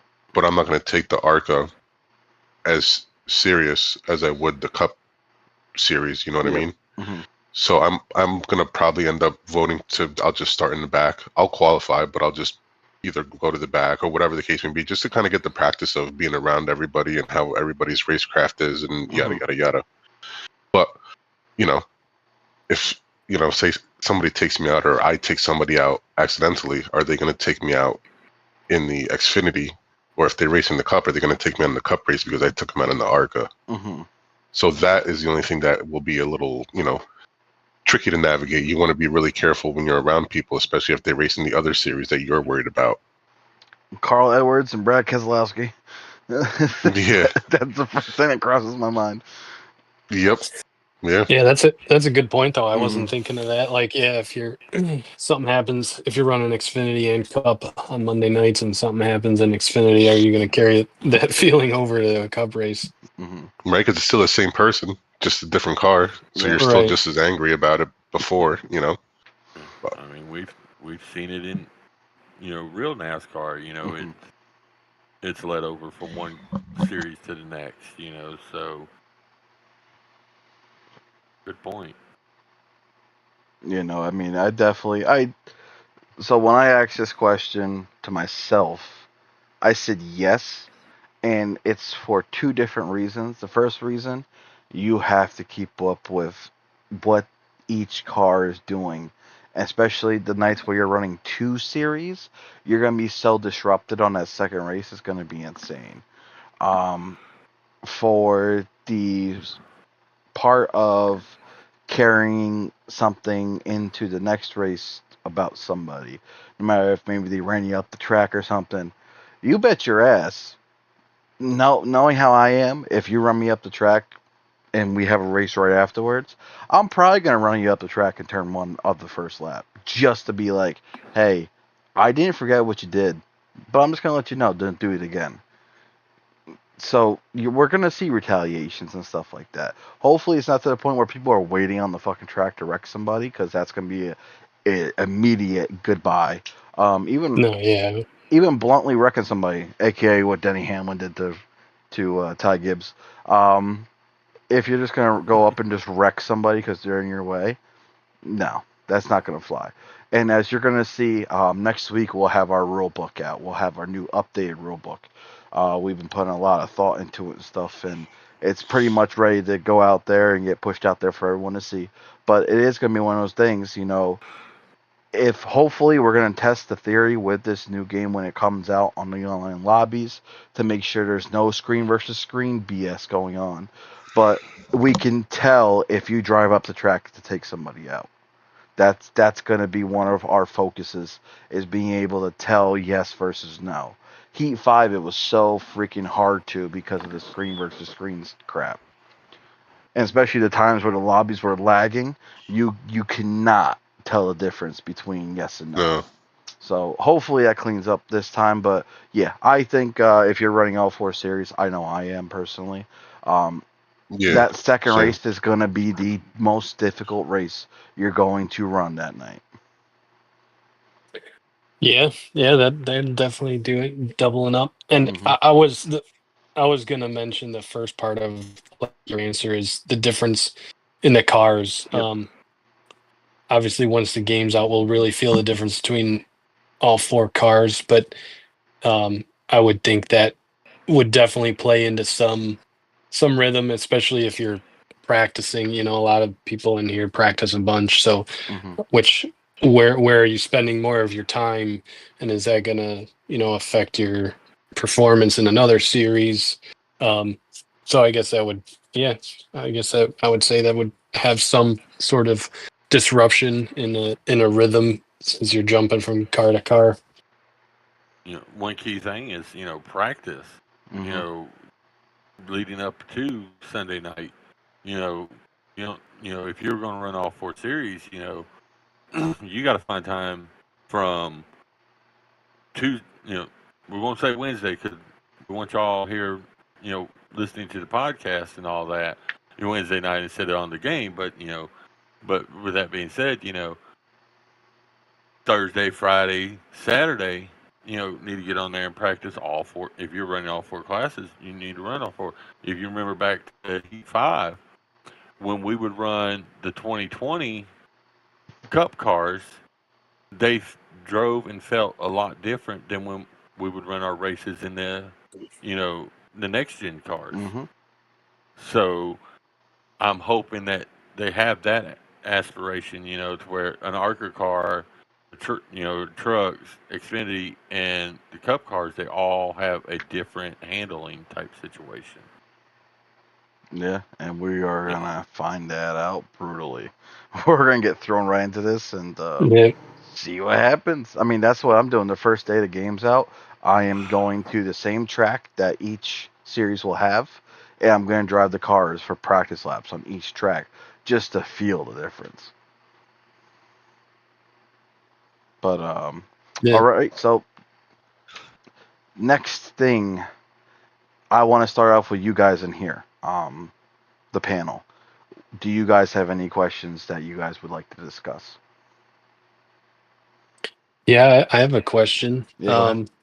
It's not an important question, but you actually just touched on it. What do you guys think about that move between the 11 and the 54 in that race? Joe Gibbs is pissed. That's all I got. Yeah, Yeah. for out sure. of out of Yeah. out of bounds? Do you think Gibbs should have been pulling off, letting Denny It's and Bell by? it's racing. That's the problem. You're not just racing to race. You're racing to go out and try to be as far as you can up towards the front and hopefully have a shot at winning. It's hard to win the Cup Series. Everybody knows that. So Hmm. to see that and knowing, they were outside the top 10 at the time. I think they were like 11th, 12th, and 13th or some shit. But like just knowing where they were, Denny would have at least given another 5 or 6 laps and probably would have passed him because he was faster than Ty. He could have just took the line away from Ty or slid him at least, not drive into the left rear corner in turn one just to be like, get the fuck out the way, you're done. And now look, you wrecked your teammate's car, and I think Junior touched on this perfect. He said, well, you just took out your teammate, now you're causing turmoil in the shop, in the garage. Now, instead of your teammates wanting to work together with you, now they feel like they should back off. I Yeah. 100% agree. You just caused so much crap for your team, and they believe everyone's saying they think Denny is like done for now for the rest of the season because now he's not gonna get the help that he would be getting from his teammates and stuff. Now everyone's going to want to stay to himself. Bell was sitting there right with him, and Bell was just given the space. Wasn't overcrowding, Hmm. wasn't putting a bumper to anybody. It was just like, all right, I know someone's going to get by somebody soon. And look at that. Denny wipes out Bell. I mean, not wipes out Bell, but wipes out Gibbs. He almost takes Bell out. And it's just Yeah. like, what kind of dumb move nonsense was that shit? So I think Denny's championship hopes are done for the season. He pretty much screwed himself. Right. I mean, yeah. Yeah, A lot of I people have to tell you, agree.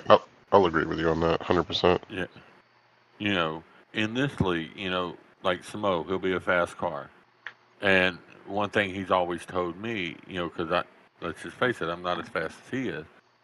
But I would always try to get out of his way.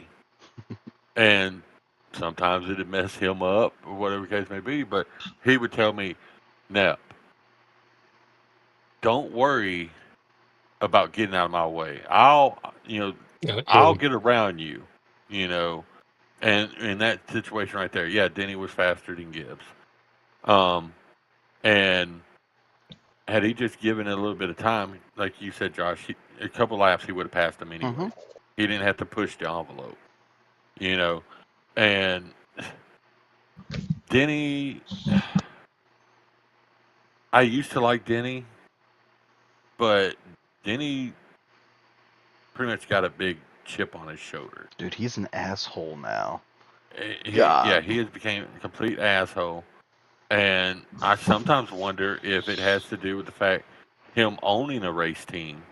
Mm. You know, the pressure that's on him to run a race team, And plus, especially what's going on with that right now between 2311 and NASCAR, they might not have charters next year. So Right, the right, charters, yeah. I'm sure that's weighing heavy on him.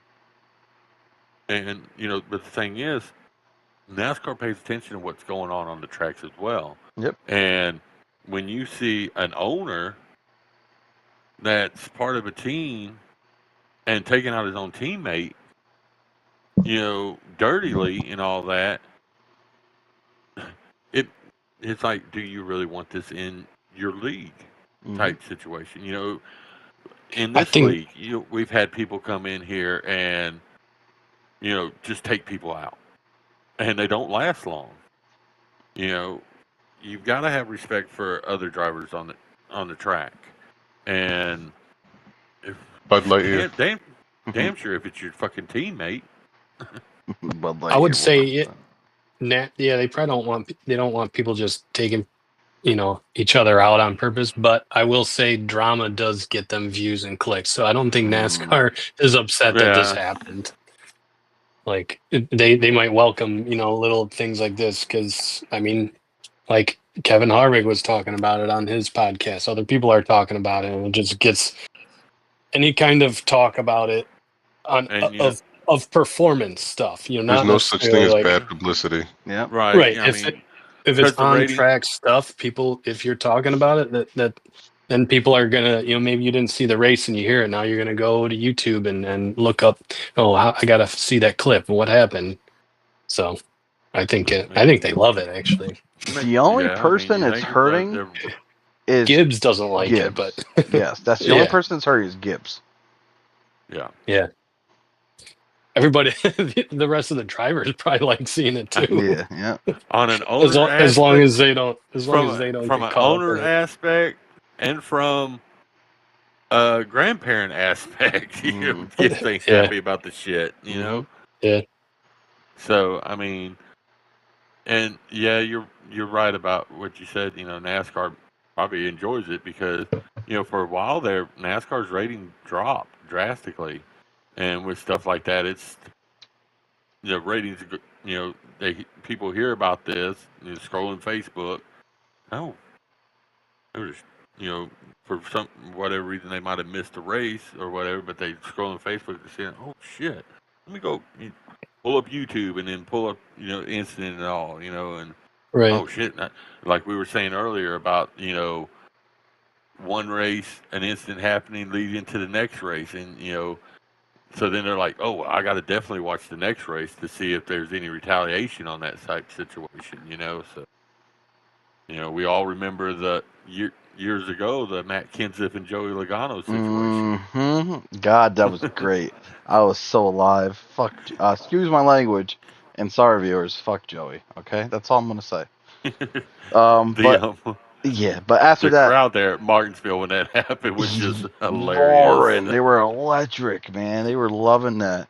But after that question, do you guys have any other questions that you would like to ask? No, I think I'm all set. I'm good. All right, Nep, go check our comment section there. See if we have any questions pending. Okay, let's see. All right, I got one from Shiesty. Perfect. What do you think? What do you think about wheel compatibility with the new game? Do you think it'll favor controller? I'll take that one if you want. Yeah, no, go ahead, Small. Knock it out. Yeah, I think it's going to be fine. It's going to be compatible with the wheel. I don't think it'll favor one or the other. It's just you are going to favor one or the other as a end user, which I never favor a controller anyways. I think Shitty is the only one that favors the controller because his girlfriend's better than he is. Oh my god. Bob. Bob's the controller guy. Yeah. Yeah. No, but it's going to be fine. It's up to the end user to really feel what the wheel's going to do anyways, and kind of go through the settings. Mhm. I personally make fun of the content creators or reviewers that review the game via a controller, because a controller tells you nothing about a game. That's where I'm agreeing 100%. Like, I get it. It's a new game. You know, it's iRacing. iRacing's used to be like, hey, look, we have this big simulator thing, and yes, you know, iRacing itself is awesome. To release a NASCAR game and show zero footage of a user on a wheel, they're all using controller. It really makes me wonder if they're building all this up for people to be like, hey, look, we can use controller, we can sit back and relax, do what we gotta do. I think this game's gonna favor wheel, and they're not showing it because they know it's gonna favor wheel because they I think use so too. they use what they had in iRacing to bring the fuck over here to console to be like, hey, look it, drive it, you can let us know. Plus, with all the things that they're saying that you can change with the controller, you're gonna plug your wheel in. It's already set on your wheel. You don't have to touch a damn thing. You get in and drive. I Nothing. think this game's gonna favor wheel. And to touch on one other thing about the game, this game versus Heat 5, Mm-hmm. and you guys were talking about it in the first episode was like pitting, if you're going to be able to take control of your car during pitting and stuff. Yep. I still don't think you're going to be able to take control of your car over pitting, nor would I want to, because that's when we make all the adjustments. Yep. So when would you have time to make the adjustments or input your adjustments So through? how iRacing does it, you do it while driving. So one hand's got to be driving, the other one's got to be changing every little thing that you want to change in that car. You have to do everything in Right. one shot. Would they bring Yeah. it to console? I don't think so. I think once you Nah. pull in the pit road, it's going to take the car over. You go down, you pit, you get your 4 tires of fuel, and you're back out. So it would have been a cool And concept, but yeah.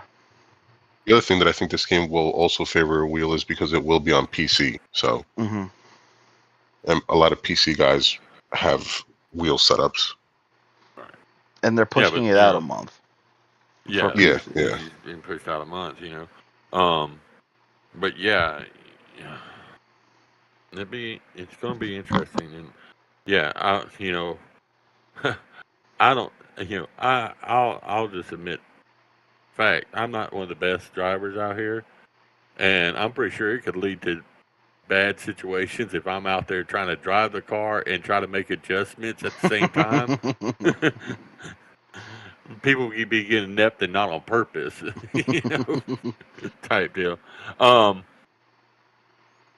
but Ultimate Redeemer says half, half a joke, but I'm gonna point this out and all. He says because I'm low key nervous with it being my first league, y'all ain't gonna make fun of us newbies if we're poo at racing at first. Maybe give tips post race for them. Yes, I can say that 100%.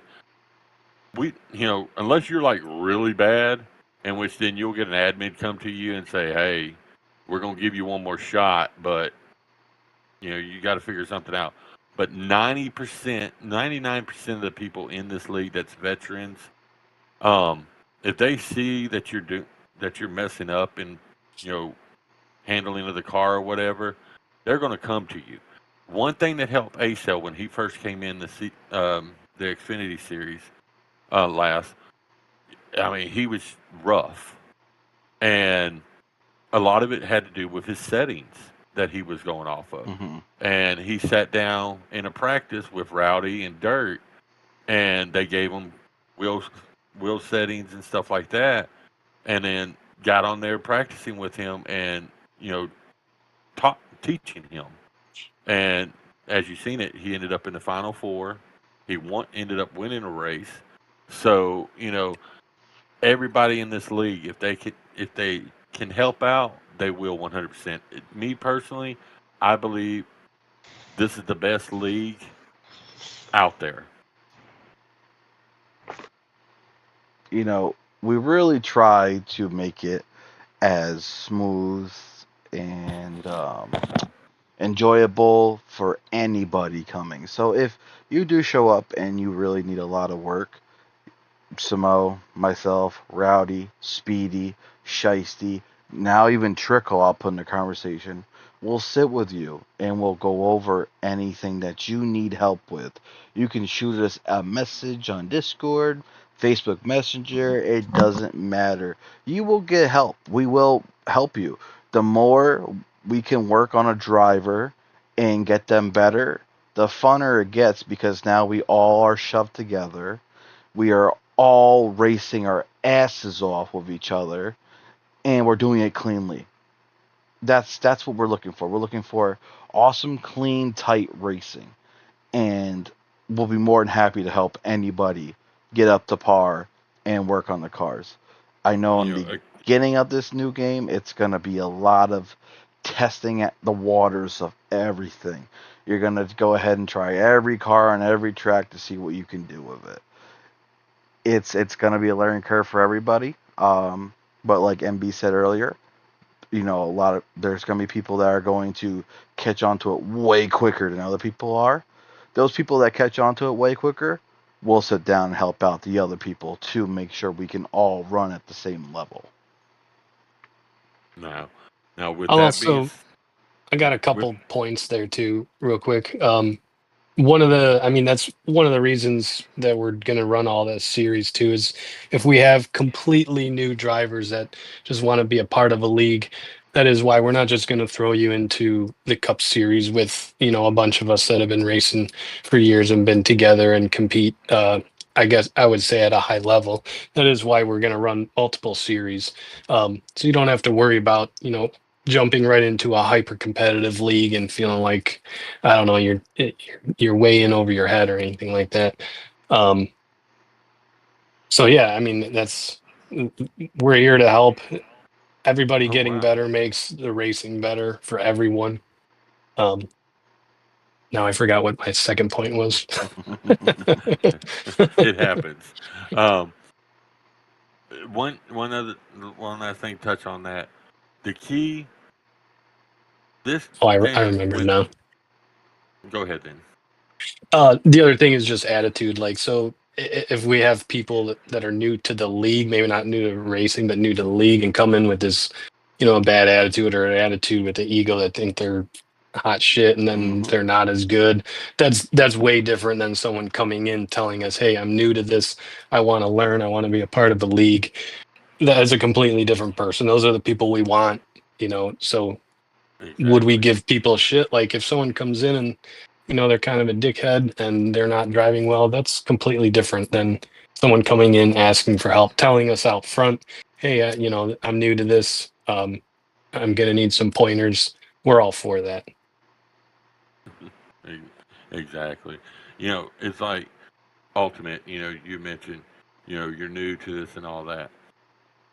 I can rest assured that when this game drops, guys like Rowdy and Speedy, they're going to be on this game every chance 24/7. they get, Rowdy will be on practicing. 24/7. Yeah. Yeah. And when we get to the season, they're going to be practicing every single day. The best advice that I could give you is get in there on those practices. You know, the the they'll if you show up for the practices, you don't have to be the best, but show up for them practices. Listen, learn, and if an incident happens on the track, you're not going to have near as much speed as some of the people coming in here think they're hot shit. And they get out there and they screw up, and you know, you had all week to come in and practice. We're on every night practicing. You didn't even show up for one practice. Don't throw it on being a rookie if you're not going to show up for practice. Mm-hmm. Um, but also, as I was scanning while everybody was talking, while I was scanning, I have to apologize. Um, I, you know, Ultimate is new, so I haven't had the chance to really in chats or anything like that meet Ultimate. So, Ultimate will be our second female driver Ah, of the league. she was the one I was talking in Discord earlier. Yep. Yep, we will have a second woman driver in the history of So, the league. so I apologize there, Ultimate. Nep, look at Nep peeing off the viewers. Oh my god. Nep, is there any other questions that you see over in the comment section before we continue on? I don't see any at the moment. Cool. All right, perfect. So we will wrap that up for right now. We'll jump into the next thing. Before we end it, this is a big announcement. I will put it out there to everybody in our groups. But as Samo touched on earlier, we do a draft. The season 640 Cup Series, the Daytona Pro Cup Series, season 6. That draft will be coming up a couple days before we take the green officially in our league. Tuesday, November 4th, 2025, 9 p.m. Eastern, live here on my YouTube, Joshua Temple Racing. We will be having our season 6 draft. So we have 5 team captains. We're going to have 5 teams, and they're going to go at it. The way we go about this is the night of the draft. Nobody knows who's going first. We do a random draw, a random spin on a wheel to see who gets what. That's how we do our draft order, and it's a snake draft. So sometimes some people can get double picks in the same spot, some can't. So it's gonna be a very, very fun night, and that draft will literally lead us right to the racing, because 5 days after that will be our ARCA and Truck Series races, and then we kick it off with those two. So yeah, that is big. That is a big announcement to have. So um, Ultimate Ultimate's birthday is November 4th. huh? Dr. Sheisty's birthday is November So is 4th. Shiesty's, yep. That is awesome. Cool. Wow. And my dad's birthday is November 4th. So Yeah, like some good birthdays on that day, then definitely. But on draft night, we're going to have to bring lots of cake. yeah, exactly. But without further ado, again, our credits, production studio, Daytona Racing League. You know, we've built it to what it is, and we're able to do a lot of fun, cool stuff with it. So we will keep this thing going as long as possible. Information analysis, Nep, you are one of the best at it. You and Shiesty both. You guys bring in so much info, so much research, and I really do appreciate it. You make my job way fucking easier. Podcast host myself, I really do put a lot of time into getting these slides set up for Wednesday nights and making sure we're all ready to go. You can ask Nep. You can ask even Big Mike. Big Mike runs our TikTok page. I am on him every couple days to be like, hey, this here's an idea, let's do this. So, you know, big thank you to everybody involved. The co-host Nep again, Shiesty again. The designers, people that go through make all these posts, these photos via AI. Myself, Chad Lewis, which is not Lewis anymore, but that's C Trickle. Shiesty, producer, myself, and I want to give a big thank you to our special guests of the night. Even though they weren't here, Mark Ray and Tiffany Ellis, I really appreciate you guys for giving me that time in order to do an interview. I really do appreciate it. MB, Matt, thank you so much for being here. It's great to have you. It was great to have you. Yeah, I was happy to hop on tonight. And Samo, Thanks for having me. our first ever Mr. Freeze. champion. Thank you so much for Yeah, showing up. We appreciate it. absolutely. Thank you for having me. That was awesome. All right, and Look on forward that, to it. Look forward to helping people towards their win. yeah, definitely, we can see what we can do. And on that note, ladies and gentlemen, we are done for tonight. Thank you for tuning in, and we will see you guys all next week.